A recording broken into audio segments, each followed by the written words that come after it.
Historical background থেকে কারো কোনো প্রশ্ন না থাকলে আমি আজকের টপিকটা দিয়ে স্টার্ট করে দেবো। সেটা হচ্ছে প্রিয়াম্বল, পার্ট অ্যান্ড শিডিউলস। এটা বেশ বড় সড়ো একটা টপিক, হতেই পারে যেটা আজকে কমপ্লিট হলো না। সো আমি এখানে বলে রাখি হচ্ছে প্রিয়াম্বলটাই হচ্ছে অ্যাকচুয়ালি বোঝার মতো পোর্শন। পার্ট অ্যান্ড শিডিউলসটা বেসিক্যালি ডেটা দেওয়া আছে, মানে কোন পার্টে কি দেওয়া আছে, কোন শিডিউলে কি দেওয়া আছে, প্রচুর এখান থেকে ঘুরিয়ে ফিরিয়ে প্রশ্ন দেয়। আহ, আমি শিডিউল যখন পড়াই তখন শিডিউলের বিষয় ভেতরে যেগুলো আছে সেগুলো আরো ডিটেলসে বলে দিই, যেটা তোমরা এখন পড়ে রাখতেও পারো। ওটা আমরা আবার পরে সেই টপিকটা আমি একটা উদাহরণ দিলে বুঝতে পারবে। ধরো আমি 10 শিডিউল যখন পড়াবো, 10 শিডিউলের মধ্যে আমার অ্যান্টি ডিফেকশন অ্যাক্টটা দেওয়া আছে। যেহেতু অ্যান্টি ডিফেকশন অ্যাক্ট ওর মধ্যে আছে, তাই আমি অ্যান্টি ডিফেকশন অ্যাক্টটা কি তার ডিটেলস দিয়ে দিয়েছি। এই বিষয়টা আমরা কিন্তু ইলেকশন যখন পড়বো তখন আবার আমি পড়াবো। তো আমি চেষ্টা করছি যে আজকেই কমপ্লিট করে দিতে, 1 ঘন্টা বেশি যতটা সময় লাগবে লাগিয়ে শেষ করে দিতে। তো তোমাদের কোনো আইডিয়া আছে কাকে বলে প্রস্তাবনা, প্রিয়াম্বল বা? আমি তোমাদের বলেছিলাম যে রিটেন কনস্টিটিউশন হওয়া মানে তার একটা ইন্ট্রোডাক্টরি পোর্শন থাকে, এবং এই ইন্ট্রোডাক্টরি পোর্শনটাকে বলা হয় প্রস্তাবনা। তার মানে প্রস্তাবনা হচ্ছে যে কোনো লিখিত সংবিধানের একটা মানে বাস্তব মানে কম্পালসারি বৈশিষ্ট্য, একটা ম্যান্ডেটরি ফিচার একটা। কারণ রিটেন কোডিফাইড কনস্টিটিউশন, কোডিফাইড হওয়া মানে কি, সেটা সুন্দর করে সাজানো থাকবে, লেখা থাকবে। যখনই সুন্দর করে সাজানো থাকে তখনই তার একটা ইন্ট্রোডাকশন দিতে হয়। তো বাই ডিফল্ট তখন রিটেন কনস্টিটিউশন থাকা মানে প্রস্তাবনা থাকবেই তাতে।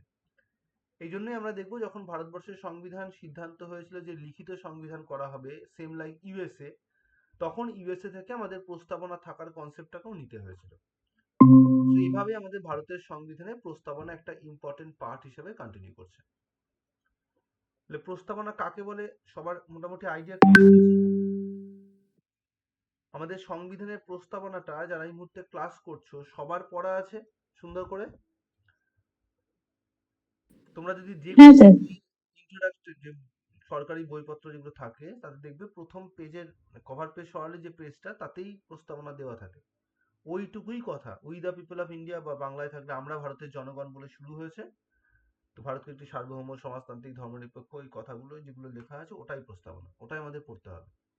দু রকমের প্রশ্ন থাকে এখান থেকে, প্রস্তাবনার অ্যাকচুয়াল মিনিং, প্রত্যেকটা ওয়ার্ডের মিনিং গুলো কি কি আছে। দ্বিতীয়ত হচ্ছে এই প্রস্তাবনার প্রত্যেকটা শব্দের কনসেপ্ট আমরা কোন কোন দেশ থেকে নিয়েছি। ওকে, সো প্রস্তাবনা যদি কারোর পড়া না থাকে তাহলে তারা অবশ্যই প্রস্তাবনাটা পড়ে নেবে নিজের মতো করে, সেটা ইংরাজিতে হলে ইংরাজি, বাংলাতে হলে বাংলা।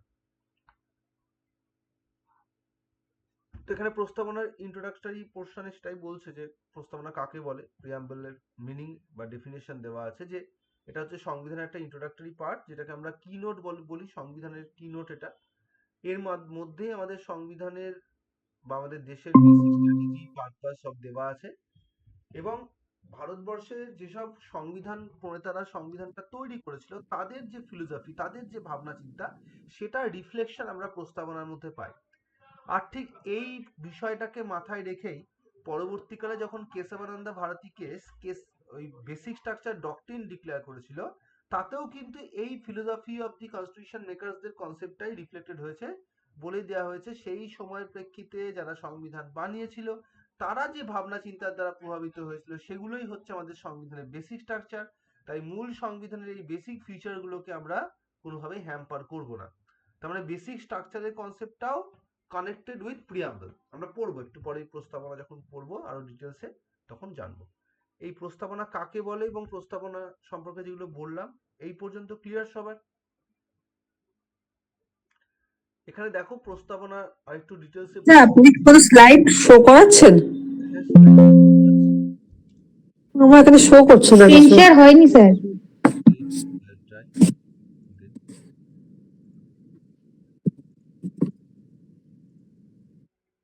টুবাই, সায়নী, সন্দীপ, বাপন, চল এবার ঠিক আছে। হ্যাঁ স্যার এখন শো করছে।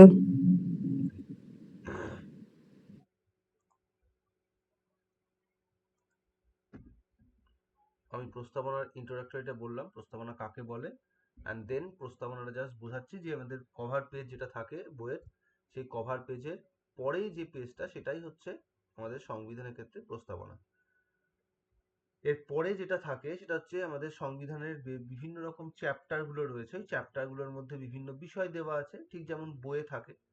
এখানে চ্যাপ্টার গুলোকে চ্যাপ্টার না বলে পার্ট বলা হয়, এবং এই পার্ট গুলোকে রোমান হরফে আইডেন্টিফাই করা হয়, লাইক পার্ট 1, পার্ট 2 এইভাবে দেওয়া থাকে।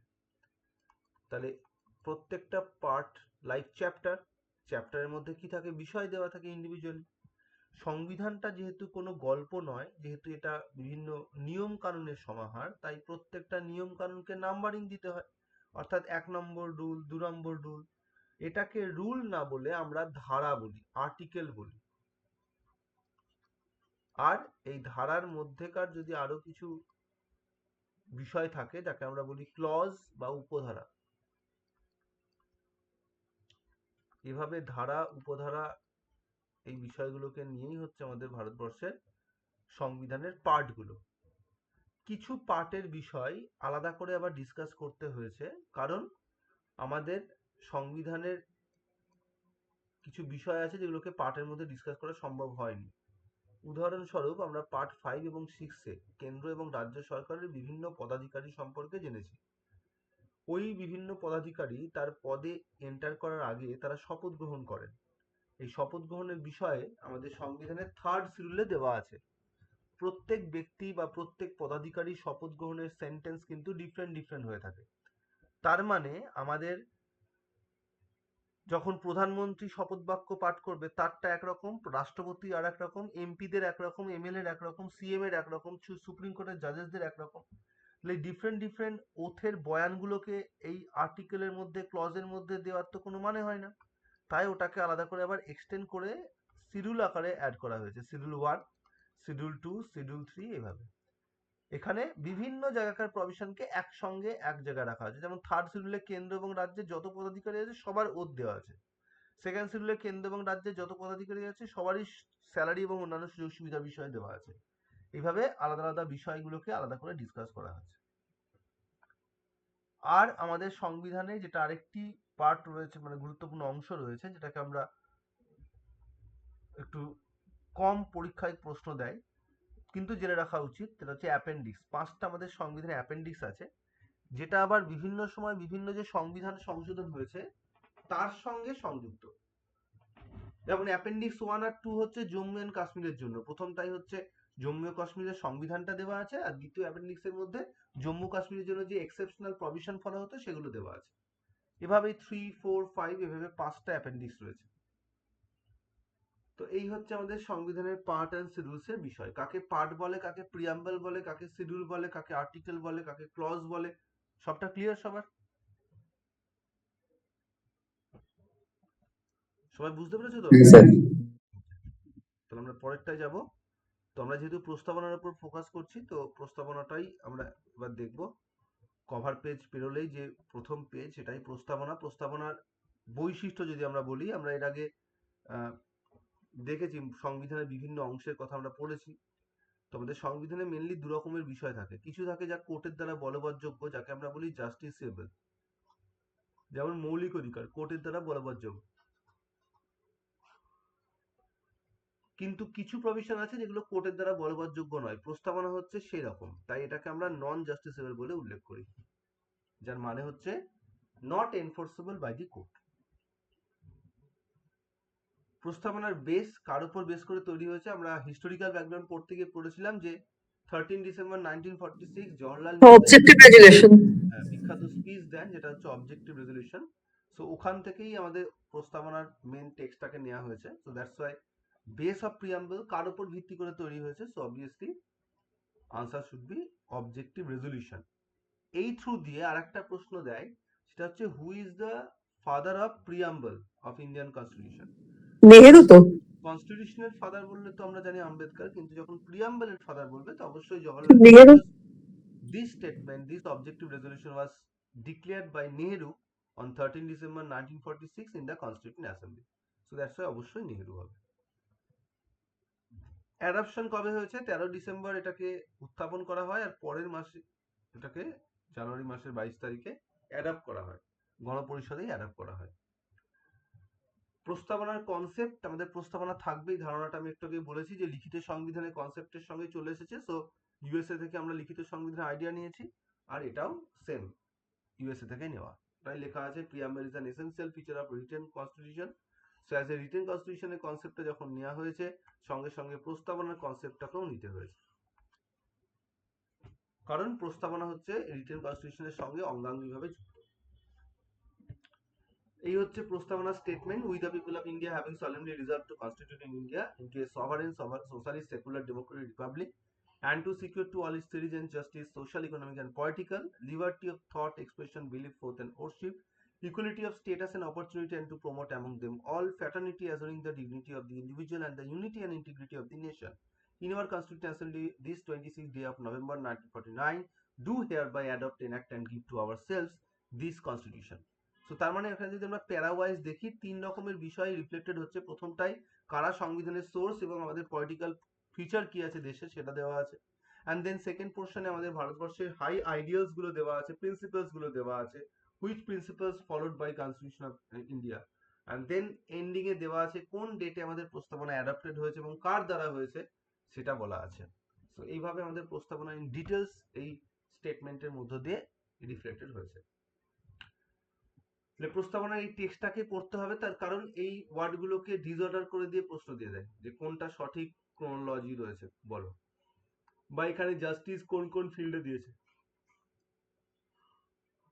বা লিবার্টি কোন কোন ফিল্ডে দিয়েছে, এরকম দিয়ে দিতে পারে। তো ওই জন্য সবটা ভালো করে টেক্সটটা মনে রাখতে হয়, এবং ইন্টারভিউতে করার সব থেকে বেশি প্রশ্ন হচ্ছে প্রস্তাবনা ভারতবর্ষে। ওকে, সো এই জন্য এটাকে ভালো করে পড়ে রাখতে হবে। তোমরা চাইলে বাংলাতেও পড়তে পারো, এরকম ব্যাপার নয়, ইংরেজি বাংলা যেকোনো একটা পড়ে রাখলে হবে। সো প্রস্তাবনার নেচার কি তাহলে? জাস্টিসেবল না নন জাস্টিসেবল? নন জাস্টিসেবল। নন জাস্ট। আর কোথা থেকে নেওয়া হয়েছে আইডিয়া, কোন দেশ থেকে? ইউএসএ। আর কার উপর বেস করে তৈরি হয়েছে? Objective resolution. কার কার স্টেটমেন্ট সেটা? নেহেরু। কোন ডেটে এটা অ্যাডাপ্ট করা হয়? 13/12/1946 রেজলিউশন পাস হয়, আর ওটার ন্যায় হচ্ছে 13 জানুয়ারি 1947 বোধহয়। এক্স্যাক্টলি, রেজলিউশন উত্থাপিত হয় 13 ডিসেম্বর 1946, আর ওটাকে অ্যাডপ্ট করা হয় অ্যাজ এ প্রিঅ্যাম্বল অন 22 জানুয়ারি 1947। এই 26 জানুয়ারি 1947 এর সঙ্গে আরো যে ডেট গুলো দিয়ে প্রশ্ন দেয়, এটা হচ্ছে 22 জুলাই 1947। এটা তোমাদের আগের দিন বলেছিলাম। কি হয়েছিল এই দিনকে, কি অ্যাডপ্টেড হয়েছিল? Sir national flag. National flag, absolutely right. আর 26 নভেম্বর 1949 এ কি অ্যাডপ্টেড হয়েছিল? কনস্টিটিউশন। এন্টায়ার কনস্টিটিউশন, সমগ্র সংবিধানটা অ্যাডপ্টেড হয়। আর 24 জানুয়ারি 1950 কি অ্যাডপ্টেড হয়েছিল? Sir national song and national song. হ্যাঁ।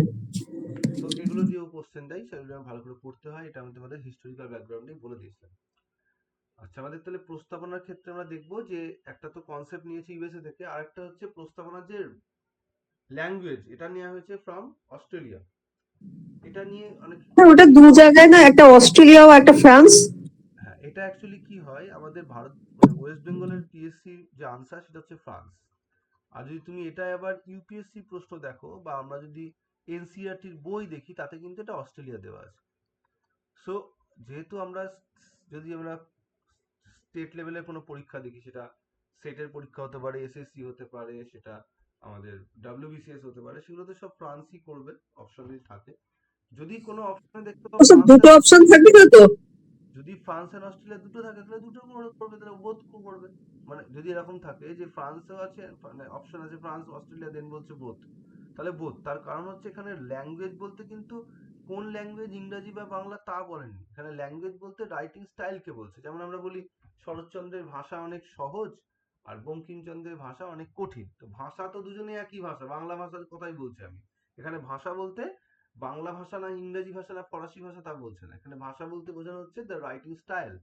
তো এখানেও তাই, এখানে যে প্রস্তাবনার যে কনসেপ্ট আমরা দেখবো, যে ভাষার যে কনসেপ্ট, মানে এখানে ভাষা বলতে তার যে রাইটিং স্টাইলের আইডিয়া বলা হচ্ছে। তো সেটা আমরা ফ্রান্স এন্ড অস্ট্রেলিয়া দুটো থেকেই ইন্সপায়ার্ড হই, বেশি ইন্সপায়ার্ড হই অস্ট্রেলিয়া থেকে, সো দ্যাটস ওয়াই অস্ট্রেলিয়াকে বেশি প্রায়োরিটি দেওয়া হয়। কিন্তু স্যার, আনসার যদি অপশন থাকে ফ্রান্স এন্ড অস্ট্রেলিয়া বোথ, তাহলে সেটা অনেক বেটার আনসার হয়। বলো। বলছি যদি চারটেই অপশন দেয়, বোথ অপশন না দেয় মানে স্টেটের ক্ষেত্রে, তাহলে তো বোথ ফ্রান্স অপশন করবো বলতে তো। আমি এখনই বললাম, ইউপিএসসি পরীক্ষা যদি দাও তাহলে তো অস্ট্রেলিয়া করতে হবে, এনসিইআরটি না যদি দাও। বলছি স্যার, যদি সেন্ট্রালে থাকে সিজিএল বা সিএইচএসএল, সেক্ষেত্রে তখন কোনটা করবো? তাহলে অবশ্যই তখন মানে ইউপিএসসি আনসার ফলো করবে সেন্ট্রালে, এটা অস্ট্রেলিয়া বলবে। আচ্ছা আর স্টেট আচ্ছা স্যার, লেভেলের কোনো পরীক্ষা হলে ডাব্লিউবি আন্ডারে ফ্রান্স। যে কোনো পরীক্ষার ক্ষেত্রে অবশ্যই ফ্রান্সটাকে তখন প্রায়োরিটি দেবে। তবে আমাদের ওয়েস্ট বেঙ্গলে যখন দিয়েছিল ওই পরীক্ষার কোশ্চেন, তাতে অস্ট্রেলিয়া ছিল না অপশনে, ফ্রান্সই আনসার দিয়েছিল। আর যখন আবার ইউপিএসসির পরীক্ষা দিয়েছে তাতেও কিন্তু ফ্রান্স অপশনে ছিল না, অস্ট্রেলিয়া অপশনে ছিল। ফ্রান্সটাকে অপশনে রাখেনি, তাই তারা অস্ট্রেলিয়া আনসার দিয়েছে। কিন্তু মানে নর্মাল যদি অ্যাকচুয়ালি জিজ্ঞেস করা হয় তাহলে কিন্তু ফ্রান্স এন্ড অস্ট্রেলিয়া দুটোই করা উচিত। ওকে, এটা ক্লিয়ার কনসেপ্ট? Clear sir. বাকিদের ওকে, পরেরটায় যাবো তাহলে আমরা। আমাদের প্রস্তাবনা তাহলে প্রথম প্যারাতে কি আছে, ফিচার্স গুলো দেওয়া আছে পলিটিক্যাল সিস্টেমের।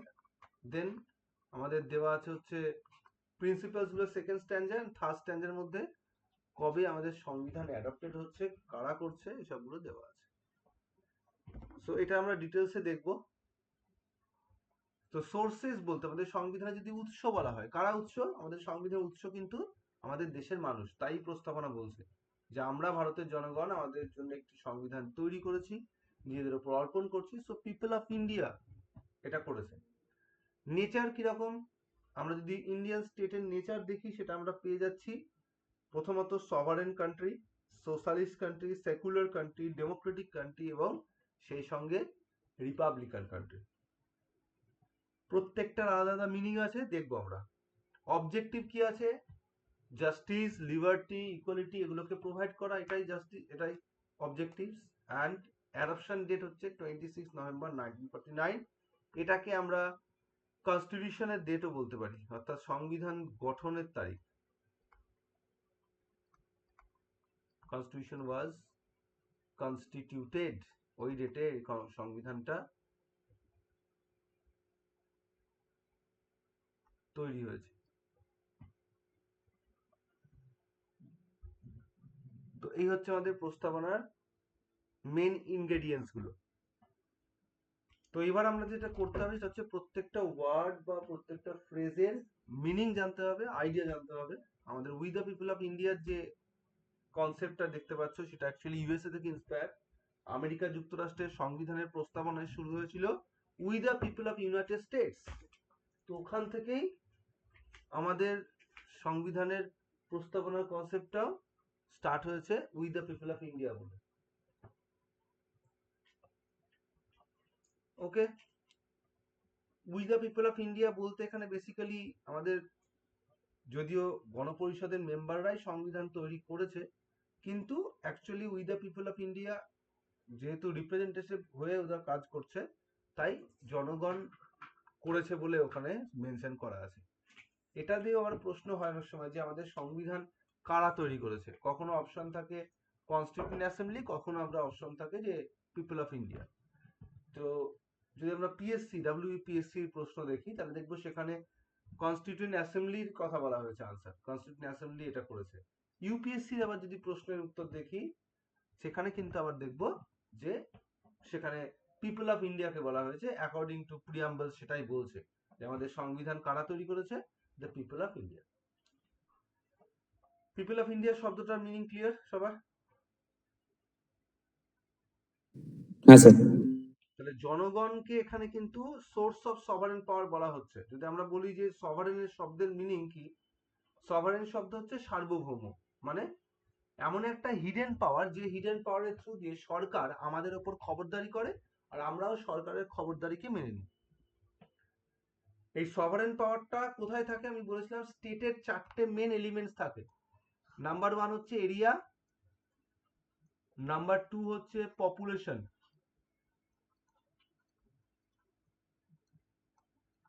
নাম্বার 3 হচ্ছে গভর্নমেন্ট, নাম্বার 4 হচ্ছে সভারেন পাওয়ার। এই সভারেন পাওয়ারটা তাহলে ইউজ করছে কে, সরকার, যাতে জনগণকে নিয়ন্ত্রণ করা যায়। তাই সভারেন মিনিংটার দুটো মিনিং হয়, সভারেন শব্দটার দু ধরনের মিনিং হয়, একটা হয় নেগেটিভ মিনিং, একটা হয় পজিটিভ মিনিং।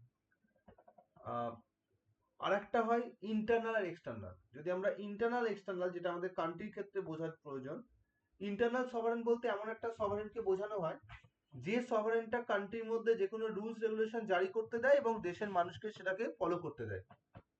তার মানে আজকে যদি আমি ওই নরেন্দ্র মোদী যদি বলে আজকে যে 200 টাকার নোটগুলো সব ক্যান্সেল করে দিলাম ভারতবর্ষে, তাহলে কিন্তু সব ক্যান্সেল হয়ে যাবে কাল থেকে। কিন্তু এই একই কথা যদি আমি ফেসবুক লাইভ হয়ে বলি, তাহলে কিন্তু কেউ শুনবে না। কারণ নরেন্দ্র মোদীর হাতে সেই সভারেন পাওয়ারটা রয়েছে, সরকারের হাতে, কিন্তু আমার সেরকম কোনো অথরিটি নেই। তাই আমি এরকম কোনো অথরিটি কথা বললে কেউ তাতে পাত্তা দেবে না। এই যে তাহলে নরেন্দ্র মোদী বললে শুনছে, কারণ নরেন্দ্র মোদীর কাছে সভারেন পাওয়ারটা আছে। তাই সভারেন পাওয়ারটা হচ্ছে অ্যাকচুয়ালি সরকারের ব্যবহার করার যে ক্ষমতা, সেটাকে ইন্ডিকেট করছে। এক্সটার্নাল সভারেন বলতে বোঝানো হয় এমন একটা কান্ট্রি যে কান্ট্রিটা বাইরের কোনো শক্তির দ্বারা নিয়ন্ত্রিত নয়। তো আজকের দিনে দাঁড়িয়ে যদি আমাদের ভারতবর্ষ দেখি, ভারতবর্ষ ইন্টারনালি এন্ড এক্সটার্নালি দুদিক দিয়েই সভারেন কান্ট্রি।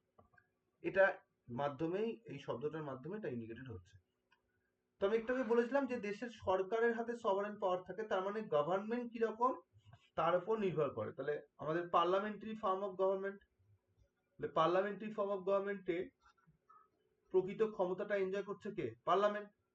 তাহলে এখানে যদি বলে যে সভারেন পাওয়ারটা কার হাতে প্রসারিত হচ্ছে, তাহলে অবশ্যই সেটা হচ্ছে পার্লামেন্টের হাতে। পার্লামেন্টারি সভারেন্টি ভারতবর্ষে এসেছে কোথা থেকে? পার্লামেন্টারি সভারেন্টি কনসেপ্ট আমাদের ভারতবর্ষে এসেছে ফ্রম ইউকে। তাই যদি কোশ্চেন দেয় যে সভারেনের কনসেপ্ট কোথা থেকে নেওয়া হয়েছে, আনসার শুড বি ইউকে। সভারেনের কনসেপ্ট, সভারেনের মিনিং, ইন্টারনাল এক্সটার্নাল সবটা ক্লিয়ার সবার? হ্যাঁ স্যার। নেক্সট হচ্ছে সোশ্যালিস্ট ওয়ার্ড। ভারতবর্ষ আদপে কোনো সোশ্যালিস্ট মানে সমাজতান্ত্রিক দেশ নয়, কিন্তু আমাদের প্রস্তাবনার মধ্যে সংবিধান বলছে যে আমাদের ভারতবর্ষ হচ্ছে একটা সোশ্যালিস্ট কান্ট্রি। অ্যাকচুয়ালি আমাদের ভারতবর্ষে যখন সংবিধান তৈরির প্রসেস চলছে, সেই সময় জওহরলাল নেহরুর আন্তরিক ইচ্ছা ছিল যে ভারতবর্ষকে একটা সোশ্যালিস্টিক প্যাটার্নের কান্ট্রি বানাতে। কারণ নেহরু দেখেছিলেন যে সোশ্যালিস্ট কান্ট্রিগুলো অনেক বেশি ওয়েলফেয়ার অ্যাক্টিভিটি করে, যেটা ইন্ডিয়ার মতো গরিব দেশের জন্য খুব প্রয়োজন। তো সেই জন্য socialist system should be the perfect system. তো এই রেসপেক্ট থেকে আমাদের ভারতবর্ষে প্রচুর সোশ্যালিস্ট প্রিন্সিপাল ফলো হতো। কিন্তু সংবিধানে খাতায় কলমে কোনো রকম ইন্ডিকেশন ছিল না। তার জন্যই দেখবো 1976 সালে 42 অ্যামেন্ডমেন্ট অ্যাক্টের মাধ্যমে সোশ্যালিস্ট শব্দটাকে সংবিধানে যুক্ত করে দেওয়া হয় এই প্রস্তাবনার মধ্যে। তাহলে প্রস্তাবনা শব্দটা মূল সংবিধানে ছিল না, তাহলে এটা আমরা স্টার করে দিতে পারি যেটা পরে অ্যাড হয়েছে। কবে অ্যাড হয়েছে? 42 কনস্টিটিউশনাল অ্যামেন্ডমেন্ট অ্যাক্ট 1976।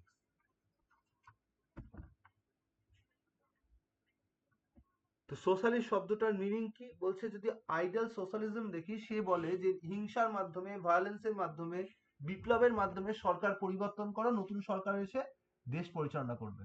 আমাদের ভারতবর্ষে কিন্তু কখনোই এরকম কোনো ইন্ডিকেশন করা হয় না। ভারতবর্ষে সোশ্যালিজম মানে হচ্ছে ডেমোক্রেটিক ওয়েতে সোশ্যালিজম নিয়ে আসা, অর্থাৎ গণতান্ত্রিক পদ্ধতি ফলো হবে, কিন্তু পারপাসটা হবে সোশ্যালিস্টিক পারপাস, অর্থাৎ equality between the rich and the poor. তো যেন দেখবো আমাদের ভারতবর্ষে ডেমোক্রেটিক সোশ্যালিজমের উপর জোর দেওয়া হয়েছে। আমাদের ভারতবর্ষে আইডিয়াল সোশ্যালিজম নেওয়াই হয়নি। ভারতবর্ষে যেটা নেওয়া হয়েছে সেটা হচ্ছে গণতান্ত্রিক সমাজতন্ত্রবাদ। এখানে আমরা দেখবো কার্ল মার্কসের মার্ক্সবাদী ভাবনা চিন্তা এবং গান্ধীজির গণতান্ত্রিক ভাবনা চিন্তার মেলবন্ধন করেছে। সোশ্যালিস্ট ওয়ার্ডটা ক্লিয়ার সবার? কোথা থেকে নেওয়া হয়েছে কনসেপ্ট দেখো, লেখাই আছে ইউএসএসআর মানে union of Soviet socialist Republic বা পূর্বতন সোভিয়েত ইউনিয়ন।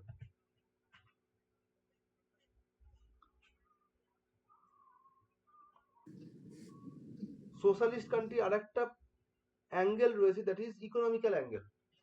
সোশ্যালিস্ট কান্ট্রি মানে অর্থনৈতিক দিক থেকে সবার মধ্যে সাম্যতা রাখতে হবে, ক্লাসলেস সোসাইটি তৈরি হবে। এই ফিচার্স গুলো সোশ্যালিস্ট কান্ট্রিতে ফলো হয়।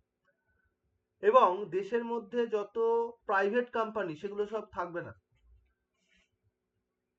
তো আমাদের ভারতবর্ষে সব ক্ষেত্র সরকারি নয়। আর যদি আমাদের গ্যাসের দাম বা পেট্রোল ডিজেলের দাম ডিসাইড কে করে? সরকার করে। কিন্তু যদি একটা নতুন কোনো ব্র্যান্ডের কোনো প্রোডাক্ট বেরোচ্ছে মার্কেটে, তাহলে সেটার দাম কে ঠিক করবে? ওই কোম্পানি। তো আমাদের ভারতবর্ষে তার মানে পাবলিক সেক্টর এবং প্রাইভেট সেক্টর দুটোই কোএক্সিস্ট করে।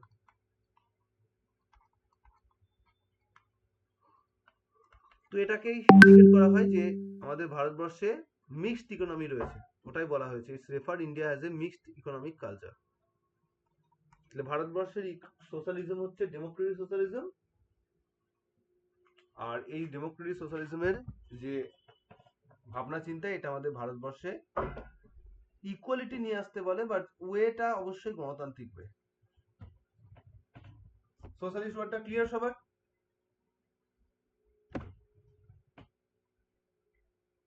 নেক্সট সেকুলারটা দেখবো। সেকুলার শব্দটার মানে কি? সেকুলার বেসিক্যালি ইন্ডিয়ার নিজস্ব কনসেপ্ট। এটার মানে হচ্ছে ভারতবর্ষ এমন একটা কান্ট্রি যেখানে কোনো রাষ্ট্রীয় ধর্ম নেই, তাই রাষ্ট্র ধর্মীয় বিষয়ে সব কাজকে সমান মনে করে। এই জন্য আমরা দেখবো যে আমাদের ভারতবর্ষে পজিটিভ ওয়েতে সেকুলারিটি ফলো হচ্ছে। পজিটিভ সেকুলারিটি মানে হচ্ছে সব ধর্ম এখানে সমান এবং প্রত্যেকটা ধর্মকে ইকুয়ালি প্রোটেকশন অ্যান্ড অনার করা হয়।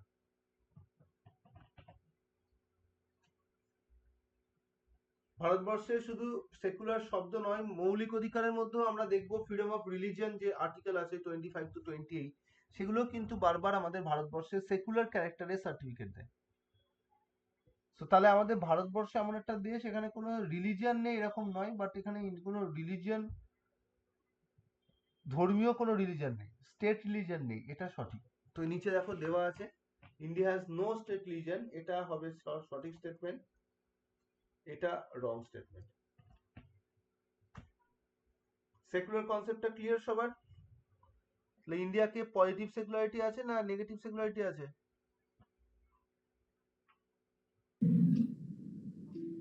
পজিটিভ। পজিটিভ। নেগেটিভ সেকুলারিটিতে কি হয় জানা আছে কারোর? রাষ্ট্রের কোনো ধর্মই থাকবে না, একটা নির্দিষ্ট ধর্মকে প্রমোট করা হয়। নেগেটিভ সেকুলারিটিতে নির্দিষ্ট ধর্মকে প্রমোট করা হয়। সেকুলারিটির বিষয়ে সেখানে নেগেটিভ ইউজ করা হয়। নেগেটিভ মানে কি? না বাজি দেওয়া। স্যার কোনো একটা পার্টিকুলার ধর্মকে বেশি এক্সপোজ করা, লাইক হিটলারের মতো হতে পারে, আবার কমিউনালিটিও মতো হতে পারে, মানে কমিউনাল ভায়োলেন্স, যেটা বাংলাদেশে ধরুন মোটামুটি যা আজকাল দেখতে পাচ্ছি, সেটাও তো বলা যেতে পারে যে negative sense of secularism. Negative secularity is connected with the socialist country, ideal socialist country. Why? Because Karl মার্কসের বক্তব্য হচ্ছে রিলিজন ইজ লাইক ড্রাগ, আফিং এর মতো। তো এটা আমাদের সোসাইটিতে ক্লাসের সৃষ্টি করে, তাই সবসময় ধর্ম থেকে শতহস্ত দূরে থাকা উচিত। তাই প্রত্যেকটা সেকুলার সোশ্যালিস্ট কান্ট্রিতে নেগেটিভ সেকুলারিটি ফলো হয়। এটার অর্থ হচ্ছে রাষ্ট্র প্রকাশ্যে কাউকে ধর্মাচরণ করতে দেবেই না। সবাই মিলে সরস্বতী পুজো করছি, সবাই মিলে ঈদের সময় একটা উৎসব করছি, এসব করতে দেবে না। যা করবে ঘরের দরজা বন্ধ করে, প্রকাশ্যে কোনো ধর্মীয় আচরণ করা হবে না।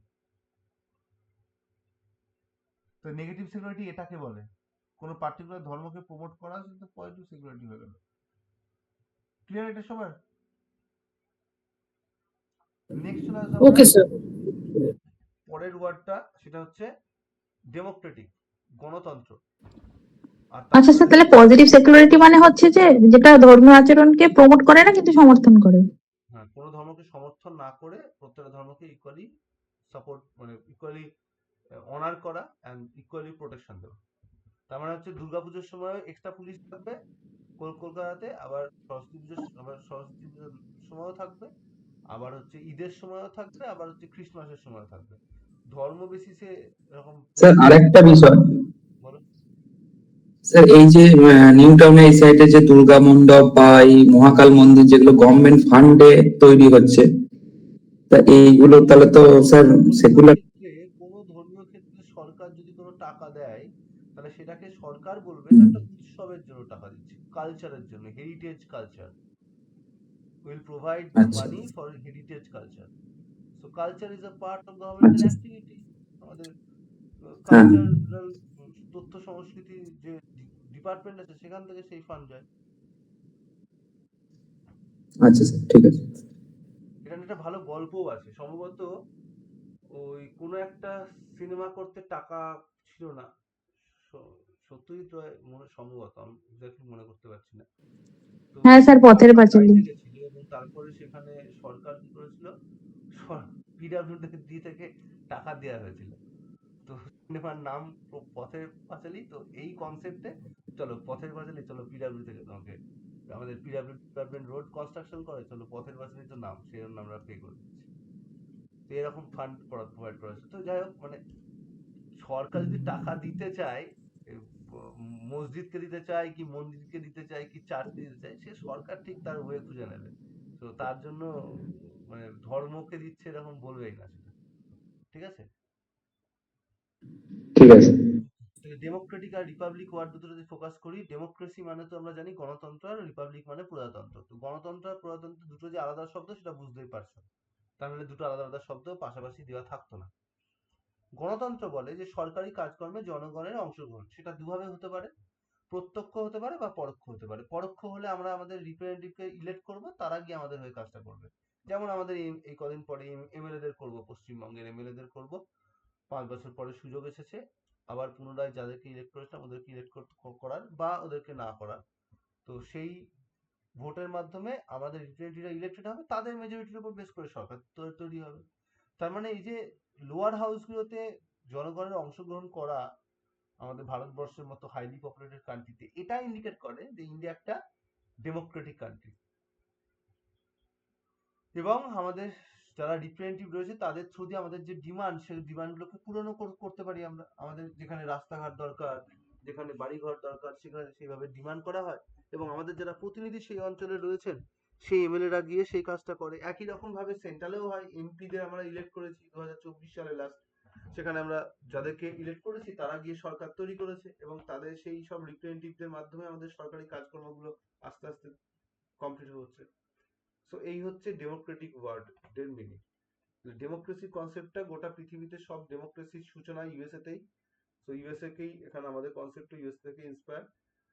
ডেমোক্রেসি মানে হচ্ছে আমাদের ভারতবর্ষে ইনডিরেক্ট ডেমোক্রেসি ফলো হয়েছে। ইনডিরেক্ট ডেমোক্রেসি একটা দেশে কিভাবে এস্টাবলিশড হতে পারে এটা আমি পড়িয়েছি বেসিক কনসেপ্টের ক্লাসে।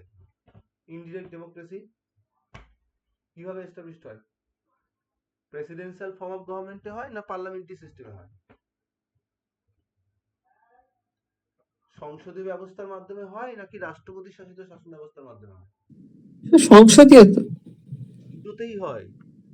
বলেছিলাম না যে কোনো একটা কান্ট্রিতে ইনডিরেক্ট ডেমোক্রেসি এস্টাবলিশ করতে গেলে দুটোর মধ্যে যে কোনো একটা প্যাটার্ন ফলো করতে হয়, আইদার পার্লামেন্টারি সিস্টেম অথবা প্রেসিডেন্সিয়াল সিস্টেম। সো আমাদের ইন্ডিয়াতে পার্লামেন্টারি সিস্টেম ফলো হচ্ছে। তার মানে আমরা এটা বলতে পারি যে India has follow indirect democracy through parliamentary form of government. এটা ক্লিয়ার সবার? হ্যাঁ স্যার। এখানে সুপ্রিম কোর্টের একটা স্টেটমেন্ট দেওয়া আছে from 1997, the constitution envisions to establish an egalitarian social order, rendering to every citizen social, economic and political justice in a social and economical democracy of Bharat Republic. তো এইভাবে indicate করা হয়েছে। বুঝতেই পারছো আমাদের ভারতবর্ষের ইকোনমিক স্ট্রাকচার হোক বা সোশ্যাল স্ট্রাকচার হোক, সেটাও কিন্তু এই গণতান্ত্রিক পদ্ধতি, গণতান্ত্রিক মেকানিজমকেই ফলো করে চলছে। গণতন্ত্রের পরে যে ওয়ার্ডটার উপর ফোকাস করবো দ্যাট ইজ রিপাবলিক, যেটা প্রজাতন্ত্র শব্দকে ইন্ডিকেট করে। প্রজাতন্ত্র মানে হচ্ছে রাজতন্ত্রের উল্টো। সো কোন একটা দেশে একই সঙ্গে গণতন্ত্র আর মোনার্কিও থাকতে পারে, আবার কোন একটা দেশে একই সঙ্গে গণতন্ত্র আর রিপাবলিক মানে গণতন্ত্র আর প্রজাতন্ত্র থাকতে পারে। কিন্তু একই সঙ্গে একটা দেশে প্রজাতন্ত্র আছে রাজতন্ত্র আছে সম্ভব না। যেমন আমরা ইউএস এর কথা ইউকে কথা বলতে পারি। ইউকে তে ডেমোক্রেসি আছে প্লাস মোনার্কি আছে। আবার ইউএসএ তে ডেমোক্রেসি আছে আবার রিপাবলিক আছে। আমাদের ভারতবর্ষ ফ্রান্স থেকে কনসেপ্ট নিয়েছে, ভারতবর্ষ রিপাবলিকান সিস্টেম ফলো হয়েছে, যেখানে রাষ্ট্রপতি আমাদের ভারতবর্ষের রাষ্ট্রপ্রধান। তো এখানে রাষ্ট্রপ্রধান হচ্ছে রাষ্ট্রপতি, তাকে ইলেক্ট করা হয় নির্দিষ্ট সময়ের জন্য। কোনো বংশানুক্রমিক রাষ্ট্রপ্রধান ভারতবর্ষে নেই, তো এটাকে ইন্ডিকেট করে India is a Republican country. তো এটা শুধুমাত্র এটাকেই ইন্ডিকেট করে না, তার সঙ্গে সঙ্গে এটাও মাথায় রাখতে হয় যে রিপাবলিক সবসময় পলিটিক্যাল সভারেন্টি জনগণের হাতে দিতে পছন্দ করে, কোনো ইন্ডিভিজুয়াল পার্সন বা কিংকে নয়। আর সেকেন্ডলি কোনো প্রিভিলেজ ক্লাস প্রেজেন্ট থাকবে না, আইনের চোখে সবাই সমান থাকবে। সো এটা আরেকটা ইন্ডিকেশন যে India is a Republican country. Sir, America USA তে একদিকে ডেমোক্রেসি আছে আবার রিপাবলিকও আছে, বাট ওখানে তো প্রেসিডেন্সিয়াল সিস্টেম, তাহলে রিপাবলিকটা কিভাবে ওখানে ইউজ হয়? মানে আমাদের ইন্ডিয়াতে তো রিপাবলিকে হেড অফ দা কান্ট্রি হচ্ছে প্রেসিডেন্ট, বাট আমেরিকাতে ওটা কিভাবে সেট হচ্ছে একটু যদি বলতেন, মানে আমার খুব প্রেসিডেন্ট হচ্ছে জনগণের দ্বারা ইলেক্টেড হয়, people of India, people of USA elect করে। রাষ্ট্রপ্রধান যদি জনগণের দ্বারা ইলেক্টেড হয় তাকে আমরা বলবো রিপাবলিকান সিস্টেম। তাই ইউএসএ তেও জনগণের দ্বারা ইলেক্টেড হয় প্রেসিডেন্ট, তাই ওটা রিপাবলিকান কান্ট্রি, ইন্ডিয়াও তাই। এবার তুমি যদি বলো যে প্রেসিডেন্সিয়াল সিস্টেম, কোন একটা কান্ট্রি প্রেসিডেন্সিয়াল সিস্টেমের সঙ্গে সেটা রিপাবলিকান না রিপাবলিকান নয় সেটা ইন্ডিকেটেড হয় না। পার্লামেন্টারি সিস্টেমও রিপাবলিকান কান্ট্রি হতে পারে, প্রেসিডেন্সিয়াল সিস্টেমও রিপাবলিকান হতে পারে। ইন্ডিয়া হচ্ছে পার্লামেন্টারি সিস্টেম, তবুও ইন্ডিয়া হচ্ছে একটা রিপাবলিকান কান্ট্রি। আবার ইউএসএ বা আমাদের মানে ইউএসএ তো আরো অনেক কান্ট্রি আছে যারা হচ্ছে presidential form of government follow করেছে। সো ওটার মাধ্যমে এটা ইন্ডিকেটেড হয় না যে দেশে রিপাবলিকান সিস্টেম আছে না নেই, সেটা যে কোনো সিস্টেমেই থাকতে পারে, প্রেসিডেন্সিয়াল বা পার্লামেন্টারি। ঠিক আছে, রাষ্ট্রপ্রধানটা কিভাবে ইলেক্টেড হচ্ছে না বংশানুক্রমিক আছে ওটা দেখে বুঝতে হবে তোমার দেশটা রিপাবলিকান কিনা। আচ্ছা আচ্ছা আচ্ছা, বুঝতে পেরেছি। তাহলে ডেমোক্রেটিক সিস্টেম যে আমেরিকায় অ্যাপ্লাই হচ্ছে স্যার, তাহলে ওটা কি ওই প্রেসিডেন্টকে ভোট দিয়ে নিয়ে আসা হচ্ছে জনগণের, সেটাই বোঝাতে চাইছে? মানে এটাই বোঝাতে চাইছে যে ট্রাম্পের ফিউচার জেনারেশন মানে ট্রাম্পের ছেলেমেয়েরা পরে রাষ্ট্রপতি হবে না, এবার হলে আবার নির্বাচন হবে, সেই নির্বাচন করে যে ইলেক্টেড হবে সে হবে। তাহলে একদিকে ডেমোক্রেসিও বোঝাচ্ছে একটা ইনসিডেন্টকে নিয়ে, আবার আরেকদিকে এইটা তো ডেমোক্রেসিকে বোঝাচ্ছে না। ডেমোক্রেসি মানে কি বলেছিলাম, রিপ্রেজেন্টেটিভরা সরকারি কাজকর্মে অংশগ্রহণ করছে বা আমরা সরকারের কাছ থেকে কৈফিয়ত চাইছি বিভিন্ন বিষয়ে। তাহলে ইউএসএ তে ডেমোক্রেসি এই জন্য আছে, ইউএসএ তে তো কংগ্রেস আছে, মানে আমাদের ভারতবর্ষে যেমন পার্লামেন্ট, ওখানকার পার্লামেন্টের নাম হচ্ছে কংগ্রেস। এই কংগ্রেসের ভারতবর্ষে যেমন দুটো হাউস আছে, ওখানেও আছে, একটা হাউস অফ রিপ্রেজেন্টেটিভ আর একটা হচ্ছে সিনেট। ওখানে এই হাউস অফ রিপ্রেজেন্টেটিভ আর সিনেটের মেম্বারদেরকে ইলেক্ট কে করে? এর মেম্বারদেরকে ইলেক্ট করে দেশের জনগণ। যে পিপল ইলেক্ট করে মেম্বারদের পাঠাচ্ছে, তার মানে হচ্ছে ইনডিরেক্ট ডেমোক্রেসি। ইনডিরেক্ট ডেমোক্রেসিকে ওই জন্য রিপ্রেজেন্টেটিভ ডেমোক্রেসি বলা হয়। আমরা সরাসরি সরকারি কাজ করছি না, আমাদের রিপ্রেজেন্টেটিভরা গিয়ে আমাদের হয়ে কাজ করছে। So this is called democracy. আচ্ছা, ঠিক আছে, থ্যাংক ইউ স্যার। ইলেক্টেড হচ্ছে, এমএলএ ইলেক্টেড হচ্ছে, এটা ডেমোক্রেসি। আর প্রেসিডেন্ট ইলেক্টেড হচ্ছে, এটা হচ্ছে রিপাবলিকান সিস্টেম, মানে বুঝেছি বুঝেছি। এরপরে যে ওয়ার্ডটা আছে হচ্ছে জাস্টিস। জাস্টিস শব্দটা অ্যাকচুয়ালি আমাদের তিনটে শব্দকে বা তিনটে জায়গাকে ঠিক রাখে। একটা হচ্ছে সোশ্যাল, একটা ইকোনমিক্যাল, একটা পলিটিক্যাল। তার মানে যে তিনটে ফিল্ডে জাস্টিস দেওয়ার কথা বলা হয়, সেই তিনটে জাস্টিসের কথাই আমাদের প্রস্তাবনা বলছে। এই তিনটে ফিল্ডে জাস্টিস থাকা মানে তিনটে ফিল্ডে গণতন্ত্র আমাদের ভারতবর্ষে রয়েছে। জাস্টিসের যে কনসেপ্ট সেটাও রাশিয়া থেকে নেওয়া, এবং আমাদের যে তিন রকমের justice, that is social justice, যা কিনা সামাজিক বৈষম্য দূর করার কথা বলে। ইকোনমিক্যাল জাস্টিস অর্থনৈতিক গ্রাউন্ডে কোনো মানুষের সঙ্গে পার্সিয়ালিটি না করতে বলে। আর পলিটিক্যাল জাস্টিস বলে যে ধর্ম বর্ণ নির্বিশেষে সবাই ভোটাধিকার পাবে, দ্যাট ইজ পলিটিক্যাল জাস্টিস। তাহলে ভারতবর্ষে তিনটে ফিল্ডে জাস্টিস রয়েছে। এরপরে যে তিনটে ওয়ার্ড আছে, এটা আমরা ফরাসি বিপ্লবে পেয়েছিলাম, সাম্য, মৈত্রী ও স্বাধীনতা। তাহলে এখানে লিবার্টি, ইকুয়ালিটি এন্ড ফ্র্যাটার্নিটি কথা বলা হচ্ছে, তিনটেই ফ্রান্স থেকে নেওয়া, ফ্রেঞ্চ রেভলিউশন 1789 এর দ্বারা ইন্সপায়ার্ড তিনটেই। যদি আমরা লিবার্টির কথা বলি, কোথায় কোথায় লিবার্টি দিচ্ছে সেটা অলরেডি প্রস্তাবনার মধ্যে দেওয়া আছে, সো ওটাই বলতে হবে, thought, expression, belief, faith and worship. আর ইকুয়ালিটির ক্ষেত্রেও আমাদের যা প্রস্তাবনার মধ্যে দেওয়া আছে, of status and opportunity and to promote among them all, ওটাই বলতে হবে। তো আমাদের ভারতবর্ষে সংবিধান যে পলিটিক্যাল ইকুয়ালিটি ব্যাপারটাকে মান্যতা দেয়, তার জন্য দুটো আর্টিকেলের আমরা এক্সাম্পলও দিতে পারি। একটা 325, যেখানে বলা হয় যে ভারতবর্ষে রিলিজিয়ান, রেস, কাস্ট, সেক্স এইসবের ভিত্তিতে কোনো রকম বৈষম্য করা যাবে না। আর একটা হচ্ছে আমাদের 326 নম্বর ধারায় প্রত্যেকটা মানুষকে ভোটাধিকার দেওয়া হয়েছে, সে গরিব হোক বড়লোক হোক সবাইকে একই রকম অধিকার দেওয়া হয়েছে। তো এটা আরেকটা গুরুত্বপূর্ণ ব্যাপার যে আমাদের ভারতবর্ষ হচ্ছে একটা রিপাবলিকান মানে গণতান্ত্রিক দেশ। সেই গণতান্ত্রিক দেশে এই পলিটিক্যাল ইকুয়ালিটির যে বিষয় বা পলিটিক্যাল জাস্টিসের যে বিষয় সেটাকে মান্যতা দেওয়া হয়েছে, বিকজ ইন্ডিয়াতে ভোটাধিকারের মতো গুরুত্বপূর্ণ বিষয়কে সাংবিধানিক স্বীকৃতি দেওয়া হয়েছে। চলে আসবো আমরা নেক্সট পয়েন্টে।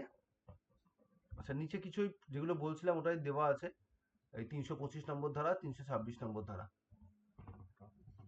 আর ডিপিএসপি প্রভিশন আমরা পাবো, ওখানেও কিন্তু জাস্টিসের কথা আরেকটি মানে গুরুত্বপূর্ণ জায়গা, যেখানে হচ্ছে ইকুয়ালিটির কথা বলছে। এটা হচ্ছে আর্টিকেল 39, ওখানে বলছে যে সমান কাজের জন্য সমান মজুরি দেওয়ার কথা এবং সকলকে সমান রকম সুযোগ সুবিধা দেওয়ার কথা। আর ফ্যাটার্নিটির ওপর তো আমাদের ইন্ডিয়াতে স্পেশালি জোর দেওয়া হয়, বিকজ ইন্ডিয়া হচ্ছে একটা ডাইভার্সিটি পূর্ণ কান্ট্রি। এখানে পিপল টু পিপল যদি ফ্যাটার্নিটি কনসেপ্ট না থাকে তো ওদেরকে ইউনাইটেড রাখা খুব মুশকিলের। So that's why fraternity asserting the dignity and individual and the unity and integrity of the nation বলে সে এন্ড করতে হয়। মানে আমাদের সংবিধানে যদি আমরা প্রস্তাবনাটা দেখি, প্রস্তাবনার শেষের দিকে মানে সেকেন্ড স্ট্যান্ডার একদম লাস্ট পয়েন্ট হচ্ছে এটাই। ফ্র্যাটার্নিটির উপর জোর দেওয়া এই কারণে, ইন্ডিয়া হচ্ছে অত্যন্ত ডাইভার্সিটি রয়েছে। নেশন বিল্ডিং করতে গেলে এক ধরনের মানুষজনের থাকা প্রয়োজন। আমাদের ভারতবর্ষে কোনো একটা ধরন নেই, বরং প্রচুর প্রচুর বিভিন্নতা রয়েছে। এই বিভিন্নতার মধ্যে ইউনিটি আনতে গেলে আমাদেরকে কি করতে হবে, আমাদের সব ধর্ম বর্ণ নির্বিশেষে সবাইকে একটা ছাতার তলায় আনতে হবে। এবং সেই জন্য আমাদের ভারতবর্ষে সৌভ্রাতৃত্বের উপর জোর দেওয়া হয়, যাতে সবাই ইউনাইটেডলি আমাদের ইন্ডিয়াকে এগিয়ে নিয়ে যেতে পারে। এই তিনটে word clear, liberty, equality and fraternity. এরপরে সুপ্রিম কোর্টে কিছু গুরুত্বপূর্ণ মামলা রয়েছে, যার মধ্যে প্রথম হচ্ছে একে গোপালন কেস। 1950 সালে এই মামলাতে প্রথম বলা হয় যে ভারতবর্ষে জনগণ হচ্ছে সভারেন পাওয়ারের প্রকৃত উৎস। তাহলে who is source of sovereign power? কি বলবো? পিপল, জনগণ। আর যদি বলে যে who can use the sovereign power? Government, সরকার ইউজ করতে পারে। দুটোই কিন্তু বুঝে আনসার করতে হয়। নেক্সট ওয়ান হচ্ছে বেরুবাড়ি কেস। 1960 সালের একটি মামলা, যে মামলায় সুপ্রিম কোর্ট বলে যে আমাদের বিদেশকে কোনো জায়গা যদি দিতে হয় তাহলে অবশ্যই তার জন্য সংবিধান সংশোধন করতে হবে, আর সেই সঙ্গে বলে যে প্রস্তাবনা সংবিধানের অন্তর্ভুক্ত অংশ নয়। এই স্টেটমেন্টটাকে পরবর্তীকালে সুপ্রিম কোর্ট নিজেই আবার পরিবর্তন করে, চেঞ্জ করে, আমরা বলি ওভাররুল করা। কেশবানন্দ ভারতী কেস 1973 সেই রকমই একটি স্টেটমেন্ট দেয়, বলা হয় প্রস্তাবনা এখন হচ্ছে আমাদের সংবিধানের ইন্টিগ্রাল পার্ট। দ্বিতীয়ত, প্রস্তাবনা হচ্ছে সংবিধানের প্রধান বৈশিষ্ট্যগুলোর একসঙ্গে দেওয়া আছে, তো প্রস্তাবনাকে অ্যাজ এ হোল আমরা বেসিক স্ট্রাকচার বলতে পারি। সেই সঙ্গে বলা হয় প্রস্তাবনাকে এখন থেকে অ্যামেন্ড করা যাবে, পার্লামেন্ট অ্যামেন্ড করতে পারবে। আর বলা হয় যে প্রস্তাবনাকে সংবিধানের অস্পষ্ট অংশ বা ডুয়াল মিনিং ওয়ার্ডকে বোঝার জন্য ব্যবহারও করা যেতে পারে। তো এই হচ্ছে আমাদের প্রস্তাবনা সংক্রান্ত কেশবানন্দ ভারতী কেস। তিনটে কেস ক্লিয়ার সবার? একে গোপালন, বেরুবাড়ি আর হচ্ছে কেশবানন্দা। এই বেসিক স্ট্রাকচার ডক্ট্রিনটা এখানে ডিফাইন করা আছে। বেসিক স্ট্রাকচার বলতে প্রধান প্রধান বৈশিষ্ট্যকে বোঝানো হয়।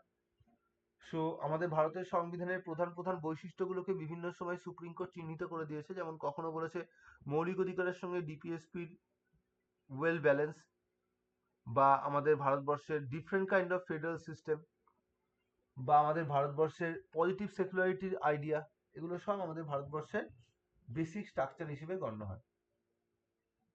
তাই প্রস্তাবনা সম্পর্কে যখন আমরা কোনো রকম প্রভিশন পাবো, যে প্রভিশনগুলো হচ্ছে সুপ্রিম কোর্ট বিভিন্ন সময় ডিক্লেয়ার করেছে অ্যাজ এ বেসিক স্ট্রাকচার, সেইগুলো বেসিক স্ট্রাকচার হিসেবে ইন্ডিকেটেড হবে। এই বেসিক স্ট্রাকচার ডক্ট্রিনটা কিন্তু দুম করে আসেনি, এটা পেছনে আমরা দেখব বিভিন্ন ইতিহাস রয়েছে। যেমন প্রথমত আমাদের ভারতবর্ষে বেসিক স্ট্রাকচার ডক্ট্রিনের সূচনা হয়েছে জাস্টিস জিআর মাধলকরের থ্রু দিয়ে। তিনি প্রথম এই ডক্ট্রিনটাকে আমাদের ভারতবর্ষে থিওরাইজ করেন। পরবর্তীকালে এই শব্দটাকে পপুলার করেন জাস্টিস এম কে নাম্বিয়ার। আর বেসিক স্ট্রাকচার আইডিয়া দিয়ে প্রথম কোনো মামলা সলভ করা হয়, সেটা হচ্ছে জাস্টিস জিআর খান্না করে থাকেন কেশবানন্দ ভারতী কেসের থ্রু দিয়ে। এই তিনটে ওয়ার্ড, এই কেসগুলো সবাই বুঝতে পারলে? কেস এবং বেসিক স্ট্রাকচার ডক্ট্রিনের আইডিয়াটা বুঝতে পেরেছো?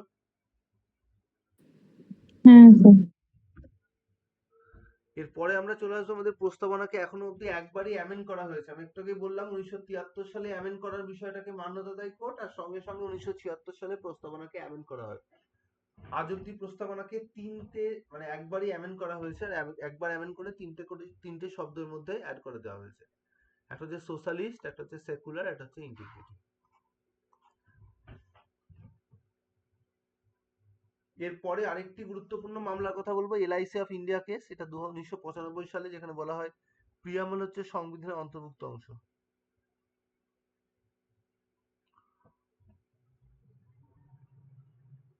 নেক্সট হচ্ছে, তাহলে আমাদের যদি প্রশ্ন করে কে ভারতী কেসকে কোন কেস সাপোর্ট করেছে, তাহলে বলবো এলআইসি অফ ইন্ডিয়া কেস। আর বি পাটিল কেস এলআইসি কেসটা আগে হয়েছে তো? কেন আগে হয়েছে? 1973 সালে। আমি তো ক্রোনোলজিতেই না 73 তো কেশবানন্দ। 73 এর পরে এটাকে সাপোর্ট করছে এলআইসি 95 সালের মামলা। ও হ্যাঁ, কেশবনাথ সাহায্য করছে। আচ্ছা ঠিক আছে। নেক্সট হচ্ছে বি পাটিল কেস 2005। এখানে সেকুলার শব্দটাকে ডিফাইন করে দেয়, যে আমাদের অর্থ হচ্ছে স্টেট রিলিজিয়ন নেই ভারতবর্ষে কোনো। ওটাই হচ্ছে 2005 সালের কেস। স্টেট রিলিজিয়ন নেই মানে রাষ্ট্র ধর্ম নেই। আমাদের দেখবো মালদ্বীপ, আমাদের পাশের কান্ট্রি মালদ্বীপ, সেখানে কিন্তু হিন্দু রাষ্ট্র হিসেবে নিজেকে প্রমোট করে। তাহলে এরকম ভাবে আমাদের ভারতবর্ষে কোনো রকম হিন্দু বা মুসলিম বা খ্রিস্টান বলে কোনো পার্টিকুলার ধর্ম নেই।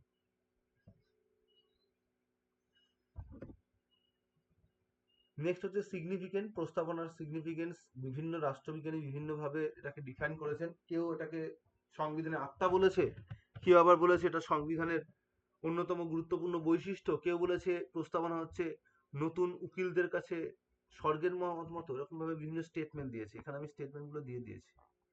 এই যে ঠাকুরদাস ভার্গব থেকে শুরু করে আম্বেদকর, ইবারকার, M V Pylee, K M Munshi, Austin, Palkhivala আর হিদায়াতুল্লাহ, এখন অবধি যেগুলো দিয়ে বিভিন্ন এক্সামে বেশি করে কোশ্চেন দিয়েছে স্টেটমেন্ট তুলে, সেগুলো আমি তুলে ধরেছি। তোমরা চাইলে আরো এখানে বাড়াতে পারো নিজের লেভেল মতো। তাহলে বিভিন্ন স্টেটমেন্ট গুলো আমাদের পড়ে নিতে হবে, ওগুলো দিয়ে এক সময় কোশ্চেন দিয়ে দেয়। আর এবার যেটা আছে হচ্ছে আমাদের সংবিধানের অন্য পোর্শন, পার্ট শিডিউলস। কতগুলো পার্ট আছে, কতগুলো শিডিউল আছে? মোট পার্টের সংখ্যা তো 25টা পার্ট রয়েছে। আর্টিকেল রয়েছে প্রায় 500-র কাছে, 12 শিডিউল, আর হচ্ছে 5টা অ্যাপেন্ডিক্স, আর 106 বার এখনো অবধি অ্যামেন্ডমেন্ট হয়েছে, তো 106টা অ্যামেন্ডমেন্ট অ্যাক্ট। তো এই হচ্ছে আমাদের সংবিধানের বর্তমান স্ট্যাটাস। এটা মূল সংবিধানে কি ছিল আর বর্তমানে কি ছিল দুটোই দেওয়া আছে।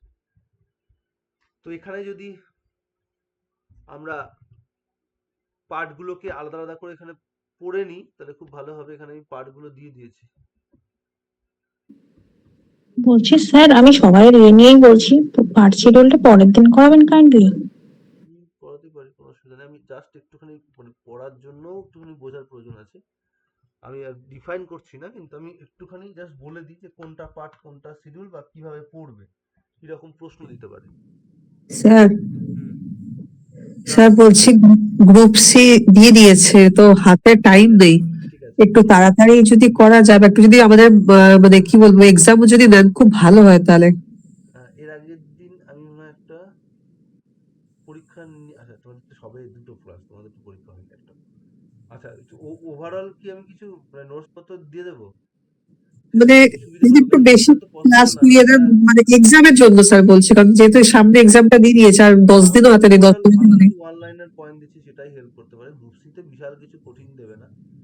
এমনিও তো দেখেছো এর আগে এসএসসি পরীক্ষার কোশ্চেনও দু একটা সাবজেক্ট ছাড়া সবই সহজ সহজই দিয়েছিল। তো খুব একটা টাফ কোশ্চেন থাকবে না। তো আমি একটা নোটস দিয়ে দিচ্ছি যেটা ওই বাংলাতেই লেখা আছে ওয়ান লাইনার করে, ওভারঅল আমাদের সংবিধানের উপর, ঠিক আছে? আচ্ছা স্যার। আমি এখানে পার্টের পুরো সংখ্যা মানে 25টা তো 22টা তো ছিল, এখন কি করে 25টা হলো সেটা এখানে দেওয়া আছে, ডিফাইন করা আছে। দুটো বাদ গেল কবে, দুটো পরে অ্যাড হয়েছে, আবার একটা অ্যাড হয়েছে, আবার একটা অ্যাড হয়েছে, আবার একটা অ্যাড হয়েছে, আবার একটা তো বাদ গেছে, আবার ওই একটাকে কোর্ট বলেছে যে না ঠিক আছে ওটা আবার অ্যাড করে দেওয়া হোক, বা ওটাকে আবার মান্যতা দেওয়া হয়েছে। তো এইভাবে পুরো ডিটেলসটা এখানে সেটাই দেওয়া আছে,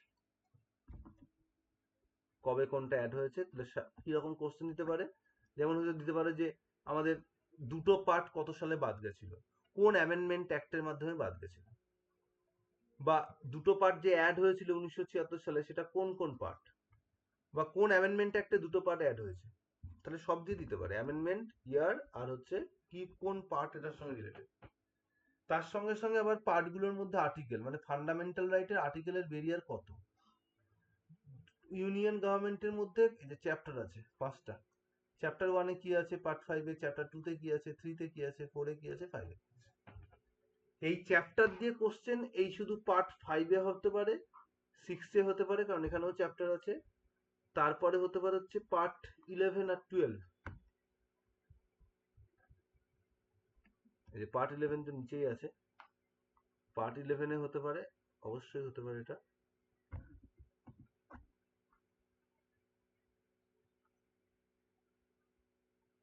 আর হচ্ছে পার্ট 12 এ দিতে পারে, এখানে চ্যাপ্টার আছে।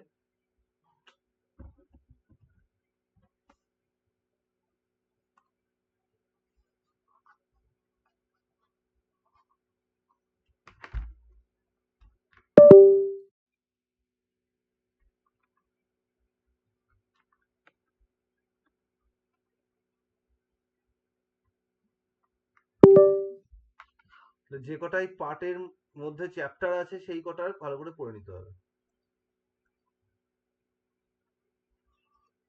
আর এদিকে আছে 17, ব্যাস এখানে। স্যার চ্যাপ্টার গুলো একটু মার্ক করে দিন না স্যার, যেগুলো পড়তে বললেন। যে কটা আছে এই যে মার্ক করে দিয়ে দিলাম, এই যে পার্ট ওই 12, 5, 6, 11, 12 আর কোথায় কত বললেন? পার্ট 5 and 6, এই কটা দিয়ে পার্ট চ্যাপ্টার দিয়ে দিলে কোশ্চেন দিতে পারে। আচ্ছা, আচ্ছা পার্ট স্যার। 14 দিইনি মনে হয়, পার্ট 14 দিও, 14 দিয়ে অলরেডি কোশ্চেন দিয়েছি। পার্ট 14, চ্যাপ্টার 1, চ্যাপ্টার 2, তো যে কটা চ্যাপ্টার আছে সবগুলো দিয়ে কোশ্চেন দিতে পারে। তাহলে আমাদের মেইনলি কোন পার্টের মধ্যে কি আছে আর্টিকেল আর কি টপিক আছে সেটা পড়তে হবে। আমি দিতে পারি যে এমার্জেন্সি প্রভিশন কত নম্বর পার্টে আছে, এমার্জেন্সি প্রভিশন কোন পার্টে আছে, পার্ট 18 এ আছে। তাহলে আমাদের এটাকে পড়তে হবে যে পার্ট 18 এর মধ্যে এমার্জেন্সি প্রভিশন দেওয়া আছে। আবার ধরো দিল যে সংবিধান সংশোধন কত নম্বর ধারায় আছে, তাহলে এই যে কনস্টিটিউশনাল অ্যামেন্ডমেন্ট দেওয়া আছে এখানে,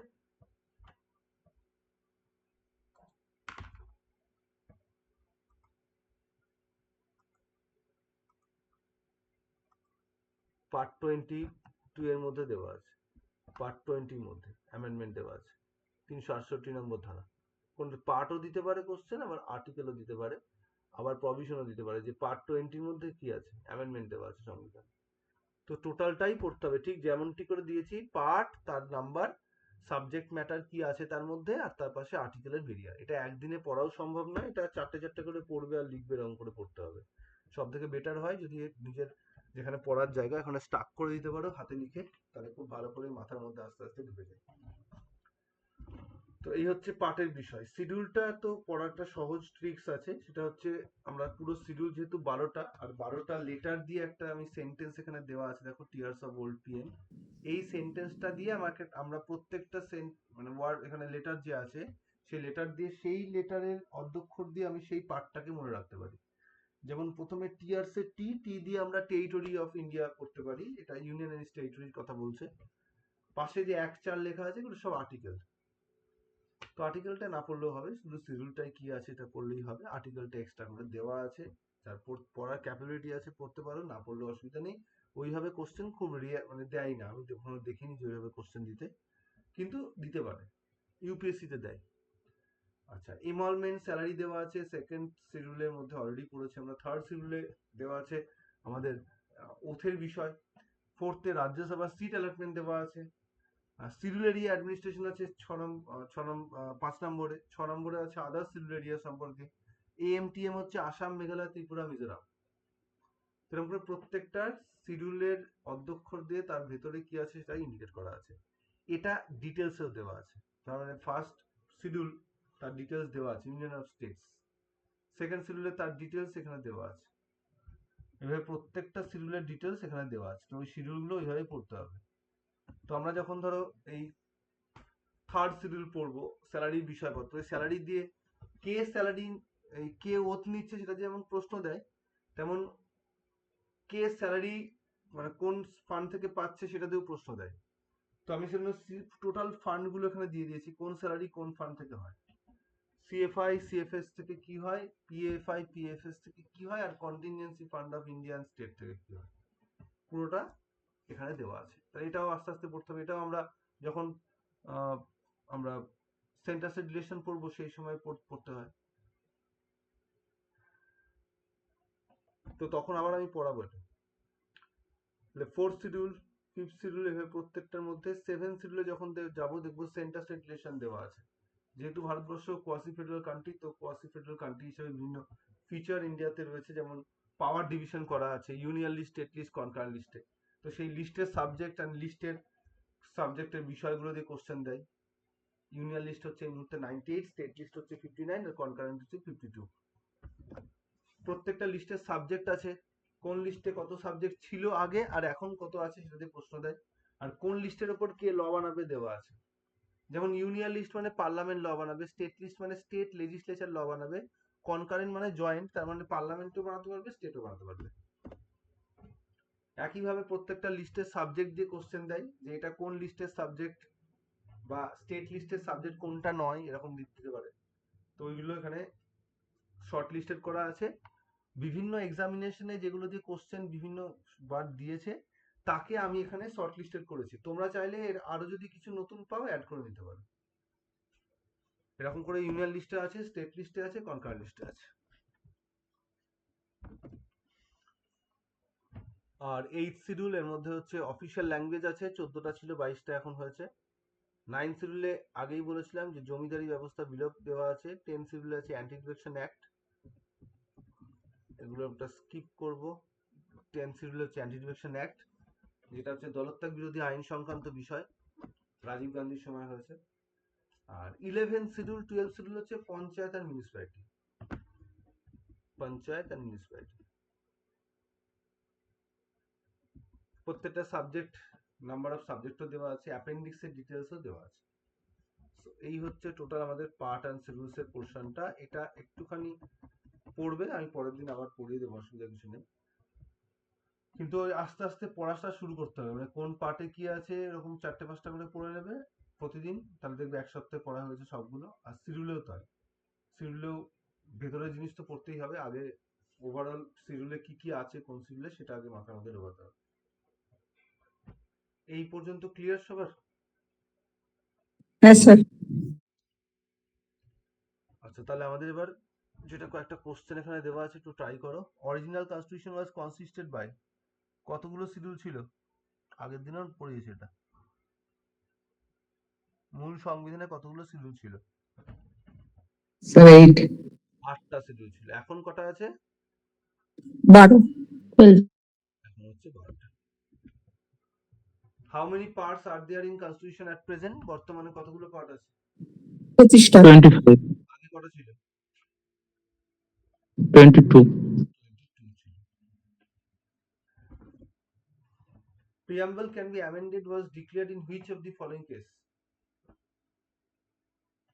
sir Keshav K Bharati case তো কে ভারতী কেস সাল 1973। 70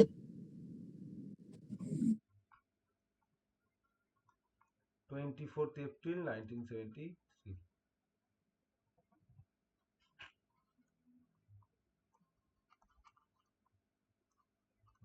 এই ডেটে ডিক্লেয়ার করে, ঠিক আছে।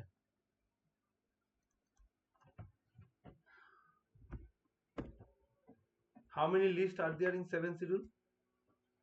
3টে, কি কি নাম? Union, state, concurrent. কে কার উপর ল বানায়? ইউনিয়ন লিস্টে পার্লামেন্ট করবে, স্টেট লিস্টে স্টেট করবে, আর কনকারেন্টে ভোট করবে। আর এর বাইরে যদি কোনো বিষয় থাকে তাহলে তার উপর কে বানাবে ল? ভারতবর্ষে তার বাইরের বিষয়গুলোর উপর ল বানায় ইউনিয়ন ভারতের পার্লামেন্টের হাতে এইরকম ক্ষমতাকে আমরা অবশিষ্ট ক্ষমতা বা রেসিডুয়ারি পাওয়ার বলে থাকি। আচ্ছা, এটা কি হবে adoption date of preamble? 22শে January 1947।